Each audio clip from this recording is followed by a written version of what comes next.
Kung ikaw ay isang Taurus, tumigil ka muna sa pag-scroll dahil may dahilan kung bakit napunta sa iyo ang mensaheng ito. Kamakailan, parang kahit gaano ka magsumikap, walang nangyayari ayon sa inaasahan. Naging matyaga ka. Nananatili kang tapat. Dinala mo ang mga responsibilidad na halos walang nakakakita, pero nananatili ka pa rin sa parehong lugar. At ang pinakamasakit, hindi ka man lang nagrereklamo. Tuloy ka lang tahimik. Pero hayaan mong sabihin ko sa iyo ang bagay na hindi maintindihan ng karamihan tungkol sa iyo, hindi ka nahuhuli, hinahanda ka. Lahat ng nararamdaman mong pagkaantala ngayon, bawat frustrasyon, bawat gabing hindi ka makatulog, bawat sandaling kinuwestiyon mo ang sarili mo, hindi ito parusa. Ito ay presyon. At ang presyon ay hindi sumisira sa isang Taurus, ito ang bumubuo sa kanya. Kaya kung nakakaramdam ka ng pagod, pagkalito, o kahit medyo nawawala nitong mga nakaraan, hindi ito basta-basta nangyayari. Ito ang iyong turning point. Kung ikaw ay isang Taurus, ikaw palagi ang matatag, ang maaasahan, ang taong nilalapitan ng lahat kapag nagkakagulo ang mga bagay. Hindi ka tumatakbo kapag nahihirapan ang buhay. Hindi ka basta sumusuko. Sa katunayan, malamang nananatili ka sa mga sitwasyon ng mas matagal kaysa dapat dahil naniniwala ka na magiging maayos din ang lahat. Ganyan ka. Magmahal ka ng malalim. Nagbibigay ka ng buong buo. At kapag nag-commit ka sa isang bagay, tao man, pangarap, o layunin, hindi ka basta umaalis maliban kung wala ka ng ibang pagpipilian. Pero kamakailan may kakaiba, hindi ba? Parang ginagawa mo ang lahat ng tama pero walang nangyayari ayon sa inaasahan mo. Bumagal ang mga plano mo. Nagbabago ang mga taong pinagkatiwalaan mo. At ang buhay na pinangarap mo ay parang abot kamay pero hindi mo pa rin makuha. At kahit hindi mo ito sinasabi ng malakas, nakakapagod na. Dahil sa kaibuturan, tinatanong mo, bakit nangyayari ito sa akin? Pero heto ang katotohanang hindi sasabihin ng karamihan. Taurus, hindi ka pinapabayaan ng buhay, inililihis ka nito sa mas tamang landas. Ang yugto na kinalalagyan mo ngayon? Hindi ito para sirain ka. Nandito ito para hubugin ka bilang mas malakas, mas matalino, at tuluyang hindi mapipigilan. At kapag naintindihan mo kung ano talaga ang nangyayari, magsisimula ng magkatugma ang lahat. Kung ikaw ay isang Taurus, alam mo na kung ano ang pakiramdam ng magdala ng mas mabigat kaysa sa dapat nang hindi kailanman humihingi ng tulong.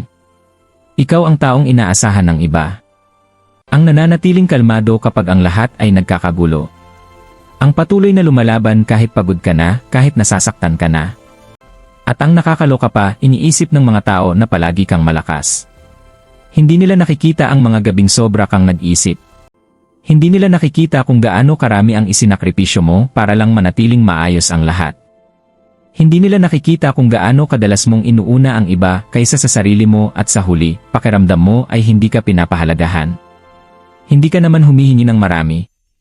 Kaunting kapayapaan, katapatan at isang bagay na totoo. Pero kahit paano, parang patuloy kang sinusubok ng buhay sa mismong mga bagay na yon. At iyon ang dahilan kung bakit napakabigat ng yugto na ito, dahil pakiramdam mo kahit gaano kaganda ang intensyon mo, ikaw pa rin ang pinaka nahihirapan.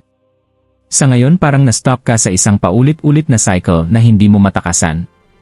Gigising ka araw-araw na may layuning umusad, ayusin ang mga bagay at gumawa ng progreso. Pero kahit gaano kalaki ang effort na ibigay mo, parang bumabagal ang lahat, nasisira o hindi nangyayari ayon sa plano mo. Nakaka-frustrate. Dahil hindi ka naman taong umiiwas sa responsibilidad. Hindi ka lang nakaupo at naghihintay na magbago ang lahat. Sinusubukan mo. Pinupush mo ang sarili mo. Nananatili kang consistent.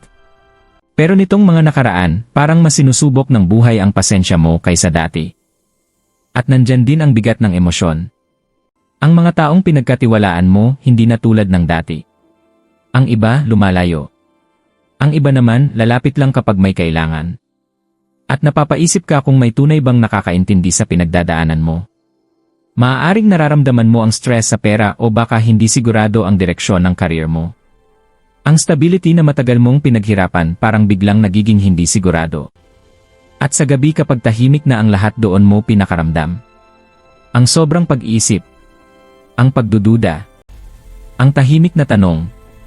Gaano pa katagal ko ito pagdadaanan? Pero paano kung mali ang paraan ng pagtingin mo sa lahat ng ito? Paano kung hindi ka talaga na-stuck kundi inilalagay ka sa tamang posisyon?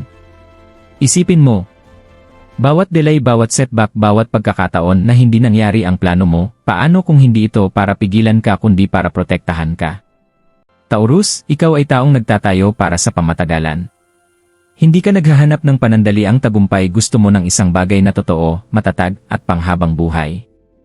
At ang ganong klaseng buhay, hindi nagmumula sa comfort. Nagmumula ito sa pressure. Sa ngayon, hindi ka pinaparusahan ng buhay, hinuhubog ka nito. Itinuturo nito kung sino ang dapat mong pagkatiwalaan at kung sino ang hindi.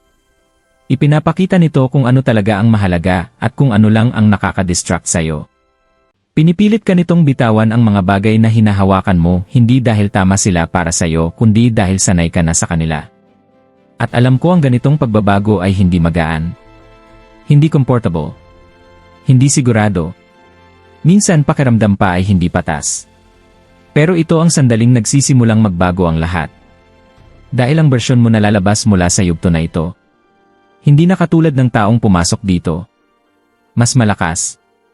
Mas matalino. Hindi mapipigilan. At kapag nakita mo ito sa ganung paraan, titigil ka sa pagtatanong ng bakit ito nangyayari sa akin? At magsisimula mong maunawaan. Nangyayari ito para sa akin. Taurus, kailangan mong maintindihan ang isang bagay tungkol sa sarili mo na hindi lubos na mauunawaan ng karamihan. Hindi ka tulad ng iba. Hindi ka naghahabol ng mabilisang tagumpay. Hindi ka umaasa sa swerte. Hindi ka palipat-lipat sa iba't ibang bagay na umaasang may gagana. Ikaw ay nagtatayo dahan-dahan, may tiyaga pero may lakas na kakaunti lang ang may taglay. At iyon mismo ang dahilan kung bakit mas mabigat ang pinagdadaanan mo. Dahil hindi ka para sa pangkaraniwang resulta. Nakatakda kang lumikha ng isang bagay na matibay. Isang bagay na pamatagalan. Isang bagay na hindi basta-basta maagaw sa'yo. Pero ang ganong klaseng buhay ay nangangailangan ng ibang antas ng pressure. Kailangan itong subukin ka sa paraang kayang bumasag sa mas mahihinang pag-isip. Isipin mo ang lahat ng nalampasan mo na.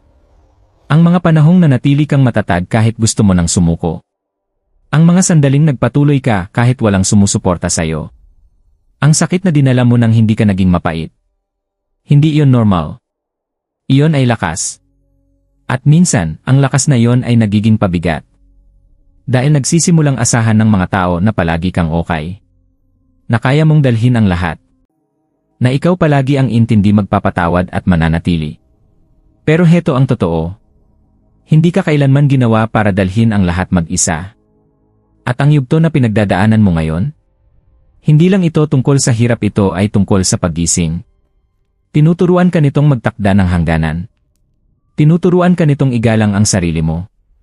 Tinuturuan ka nitong ang enerhiya mo ay mahalaga at hindi lahat ay karapat-dapat dito.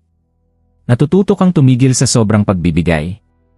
Tumigil sa pagpapatunay ng halaga mo. Tumigil sa pagkapit sa mga tao at sitwasyon na hindi ka pinipili tulad ng pagpili mo sa kanila. At hindi iyon kahinaan. Iyon ay pag-unlad. Dahil ang tunay na kapangyarihan ng isang Taurus ay hindi lang katapatan, kundi ang pag-alam kung kailan lalayo at mananatiling matatag. Wala kang nawawala ngayon. Nililinis mo lang ang espasyo. Para sa mas magagandang oportunidad. Para sa tunay na koneksyon. Para sa buhay na talagang tugma sa halaga mo. At kapag tuluyan mong yakap ang bersyon na iyon ng sarili mo, magbabago ang lahat. Kaya ano ang dapat mong gawin ngayon, Taurus?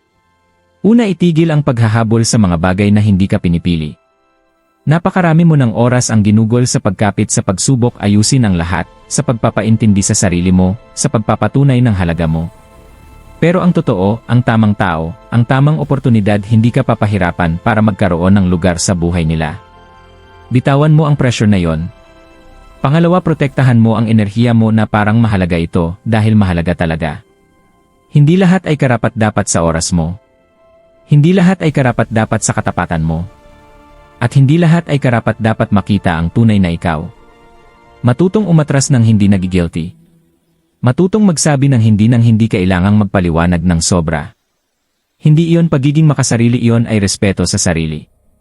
Pangatlo, baguhin mo ang focus mo. Sa halip na ma-stress sa mga bagay na hindi gumagana, simulan mong buuin ang mga bagay na kaya mong kontrolin.